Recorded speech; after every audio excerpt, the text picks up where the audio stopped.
Before we begin, thank you very much to... I was wrong, guys. I really love Titanium Megatron for joining the Patreon campaign.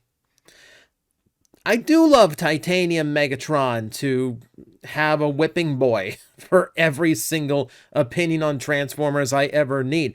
I love Titanium Megatron for allowing me to say, well, this toy is really bad, but at least it's not Titanium Megatron. I have the scale. I have the 1 to 10 scale in my head that judges all Transformer toys I have ever experienced. And some, and then like Cybertron Optimus Prime is at the 10 and Titanium Megatron is at the 0. We all need the worst to appreciate the best, right? But thank you very much for pitching in. Always appreciated. So, I don't want to seem like I'm copying anybody. I don't. So, I do want to throw like a quick shout out to an old friend of mine by the name of Kal-El Prime, who used to do videos back in the day alongside, me when I did, kind of the golden era of the Transformer toy review community before stolen toys entered the picture. Kal-El did a video today, and he was just kind of talking about the state of Skybound and where like the Transform books were and his thoughts and opinions, especially of the new book that just came out today. I was going to move to a monthly format for these and just talk about the new issue. But frankly, I've made that decision after Kirkman took over the books, and it feels like I've never had enough, especially on the odd numbered books. I either have like too much to talk about or not enough to talk about. And this is definitely one of those issues where I don't think I have enough to talk about. Oh, there's a couple of interesting points, but we will discuss them at a later date when I have 2 issues to talk about at the same time. But the new issue does kind of highlight a problem that I have had with the Kirkman run of Transformers Skybound, and that has to do with pacing and pointless evolution. Let's discuss this. So, without getting too much into it, issue 31 promises Megatron undergoing a transformation. I won't say how, I won't say from whom, and I will not say like the implications of it. That's for discussing later on when we do 2 books next month. So, we will talk about that in May. However, for now, all I can really say is, again,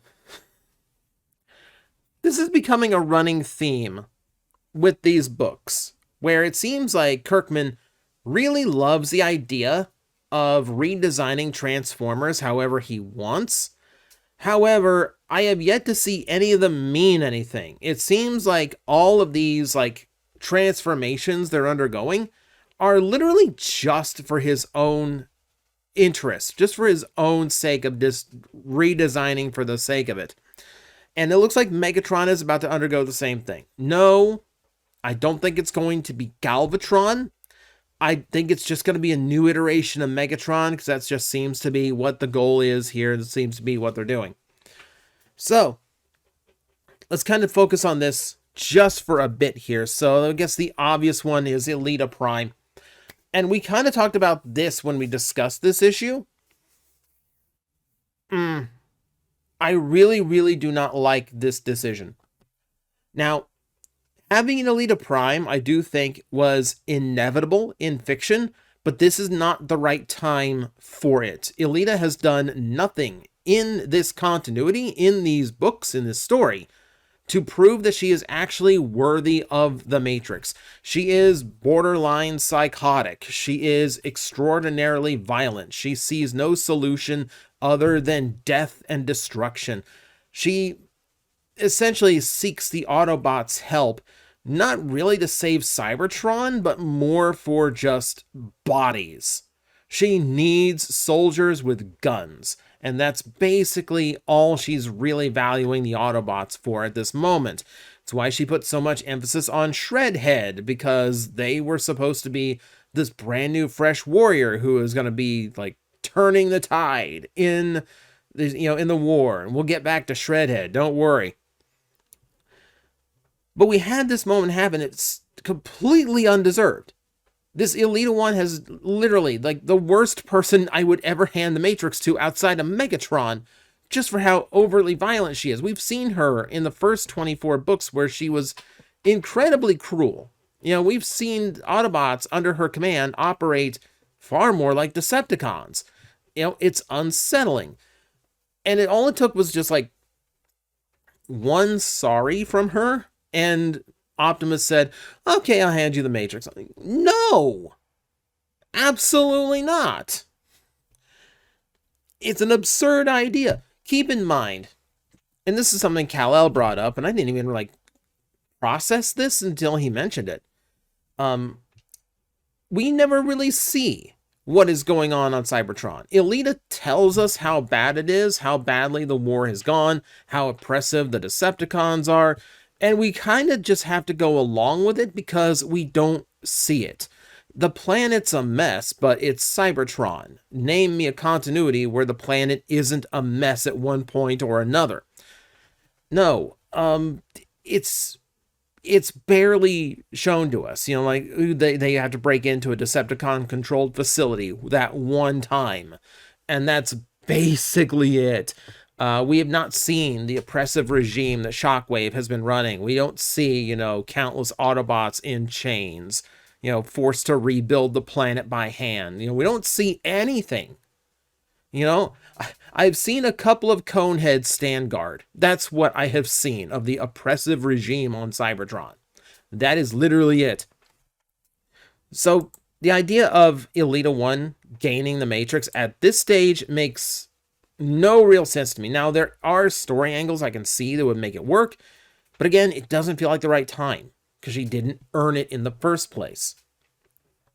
And handing over the Matrix means we no longer have an Optimus Prime. We have an Optimus. Not even Orion Pax, an Optimus. There's an implication here that his form is permanently changed and he can't become just normal Orion Pax anymore. So he's mostly just Optimus depowered. I'm still on the fence about this. And I understand why they depicted Optimus Prime as the more powerful warrior than Megatron. Even after both were freshly repaired, Optimus was the one with the upper hand when they battled again. So yeah, this is just a way of depowering Optimus, but at the same time, remember, Megatron gets to be more powerful. He's undergoing a transformation. So we're kind of shifting the scale balance here, but why did we have to shift both at the same time? If Optimus if this new Megatron, whatever it turns out to be, if he ends up defeating Optimus the next time they fight, it really doesn't prove anything, and it doesn't show how powerful this Megatron is. Okay, good. You beat up Optimus Prime when he was still a nerd in high school. Congratulations. And through all of this still just ignores the failing in the storytelling of, well, if Megatron is actually able to take control of this planet, if he's left to run roughshod over Earth, he's going to power up his Decepticons. He's going to come back stronger than ever, and whatever situation is so dire for the Autobots that we still haven't seen, it'll get way, way worse. And that's something you need to explain to Elita, and no one did! No one explained that. Just oh yeah, well, you got a rogue Decepticon on Earth, big deal. I'm fighting this war on Cybertron. Well, he's here on Earth in order to go back and get Cybertron. It's stupid logic. But not the only transformations we got going on here. We got Arcie Magnus, which is also a thing now. And I don't know what this accomplishes. I literally don't. We've never seen Magnus transferred like this. We've never seen it as a thing, and I don't mind expanding what this could be. It seems like Magnus, Ultra Magnus specifically, has always been this weird little mystery for the writers to handle. Sometimes it's Optimus Prime's brother in a suit of armor. Sometimes it's, whoever dons this, this armor to imitate this legendary hero, which is, keeps the hero on the battlefield, keeps morale high, etc. Sometimes it ends up just being a tiny little guy in a mech suit. But in this case, like, it just, I don't know, like now Magnus is just a title that you can pass down spiritually, and you just have to go into like a mindscape, and if you like, you basically have to play a beat 'em up video game in your own mind, and if you come out of it, with the high score, congratulations, you're a Magnus now. You get a bigger set of armor and gigantic pauldrons behind your back that you will never be able to properly sit down with. Now, to this point, we've seen absolutely nothing come of this. There's been no real scenes depicting Arcie, nothing really showing off how much stronger she is, nothing really showing the characterization change that this creates, nothing. Which, by the way, does kind of bury the characterization she had before. In the first 24 issues, we saw these anger issues. Like, she has these moments of rage that kind of overwhelm her. And that was a trait between her and Optimus Prime. Like, there's an implication that the Autobots used to not be so nice, and that they're trying to get past that. They talk about it almost like the aggression was an addiction. Well, I've seen no progression in that since Kirkman took over. That seems to completely have dropped all of that.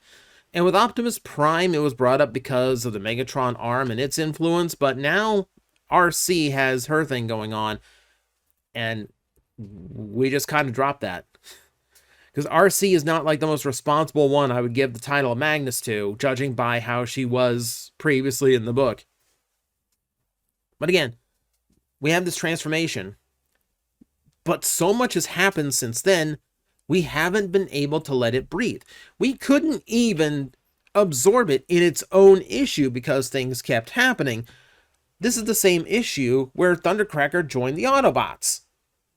So, we're on issue 31 now. This happened in issue 27. So, 28, 29, 30, 31. We have 4 issues, 4 months.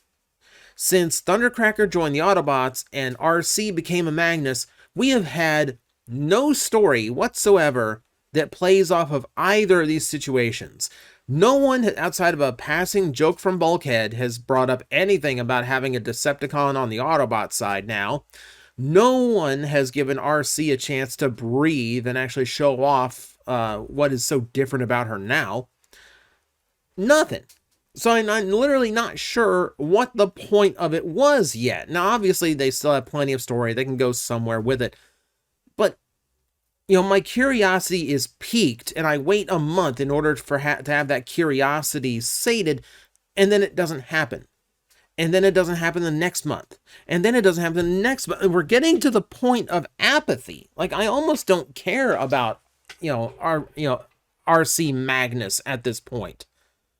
Because now I'm just kind of wondering, what does it change? Like, what story will you tell that you couldn't have told with Arcie just in her normal form? Like, why was this necessary to a story? How is this going to, like, give us a step up and see something better? Like, how? And I don't see it yet. And I would say the same about Thundercracker. I haven't really seen him be an Autobot yet, after 4 issues. He tussles with during the next battle, he tussles a bit with Ravage. That's about it. He's done nothing since then. So you have these big story beats, these big transformation scenes, and it's like, well, what was the point of that? And it doesn't seem like, I feel like there isn't a point. It's been 7 issues, and it feels like the story isn't progressing. I almost feel more like this. Like I'm having keys jingled at me, where like in the first 24 issues, we had so much going on and the story was constantly progressing. And then we get to these 7 issues and I feel like the story's gone next to nowhere. And in the process, things just kind of get dropped.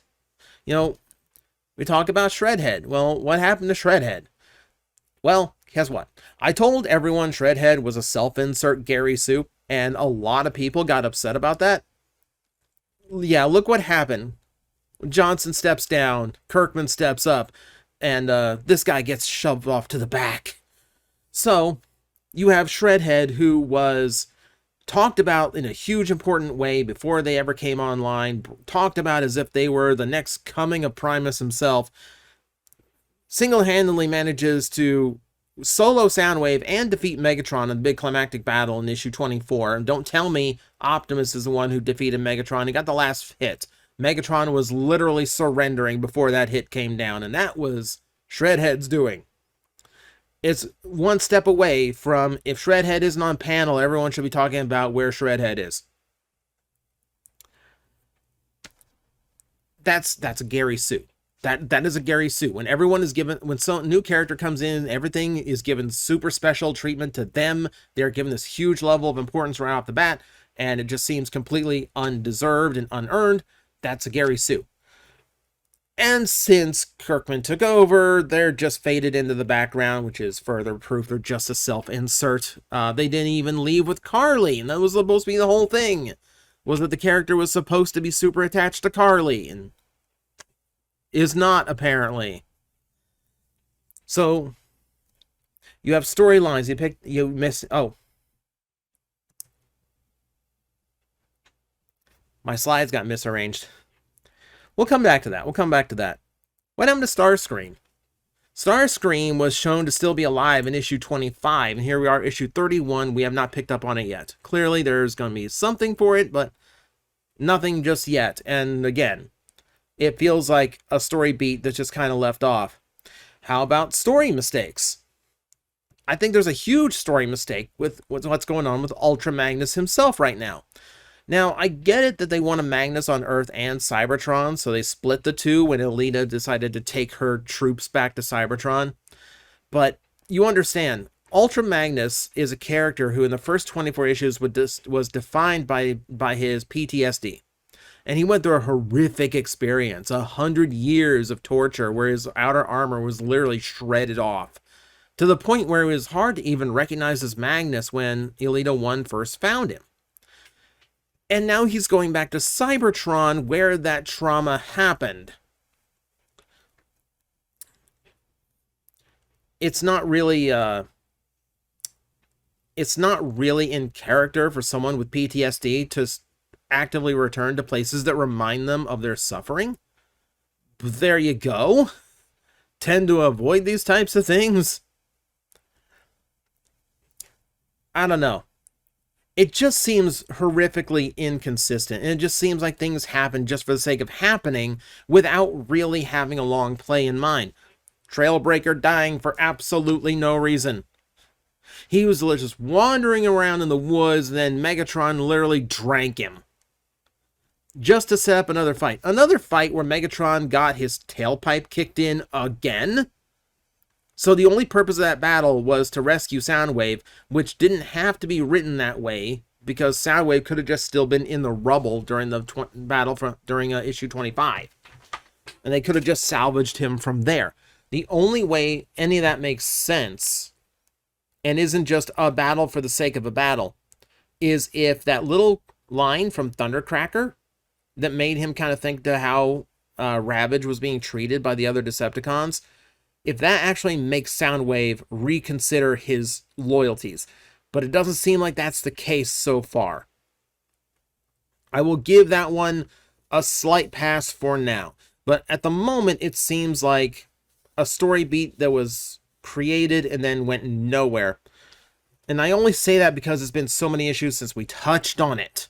You know, again, this is stuff that happened 3 or 4 issues back, and we're still not picking up any of these things. We're still introducing characters turning into new things. See, when it comes to, like, the first 24 issues, I felt like there was a constant bit of progress. Autobots and Decepticons salvaging themselves, like reestablishing, Decepticons establishing leadership and what to do with the planet. Autobots trying to find ways of bringing the fellow Autobots back online, establishing this temporary base, finding power sources, et cetera, etc. Typical Transformer stuff. But there was progression. Things were happening. Like it felt like there was a constant progress. And the shock moments were left to a minimum. Like, oh my god, Megatron is back and he looks so horrifying. He has an aura to him like I've never seen. And all leaves this huge fight in issue 24. Is this the Chicago fight? How many times they fight in Chicago? And that's all well and good. Like, that all led well. You know, they had these small skirmishes, but no big battles. Well, in 7 issues, we jumped into another big battle. Basically, as soon as Autobots and Decepticons were repaired, it served a purpose that may or may not actually mean something later on. And it really just demonstrated how, I don't know, weak that Megatron in this universe actually is. We did so much to show how dangerous and powerful he was in the first 24 issues. And then the second both him and Optimus are fully repaired, he just loses. He just loses. I don't know. It just feels like the writing has taken a notable downturn. We're 7 issues in. I feel like Kirkman knows where he wants things on the chessboard, but doesn't know how to get there in an interesting fashion. So instead, we just have random pieces moving in random ways until we get to the point he wants the story at. And it's taken 7 issues, probably another issue, before we were finally at the point of these characters are here, these characters are here, these characters are here. Now we can tell a story. Because the parts in getting there have so far been pretty thin. And it's not great right now. And I hate that, because I loved these books. I really liked it. Like, yeah, I'm shaky about the Shredhead thing. But beyond that, I was really into these books. And I feel like they've been failing the last few times to tell an interesting story. Instead, they're just... In wrestling, we would call this booking for the moment. Where we're not really concerned, we don't care about the story. We just have this one little moment we want to get in there, and that's all that matters. But it does mean we do a lot that doesn't mean anything, and that's what it feels like right now. So, there's plenty to go as far as these books go. Obviously, we got a long way to tell, and it's comic books. They've always got more story to say. So, maybe this is just me, but let me know where you are right now on the Skybound books. Am I on track, or am I just jaded and just like spoiled from IDW's past?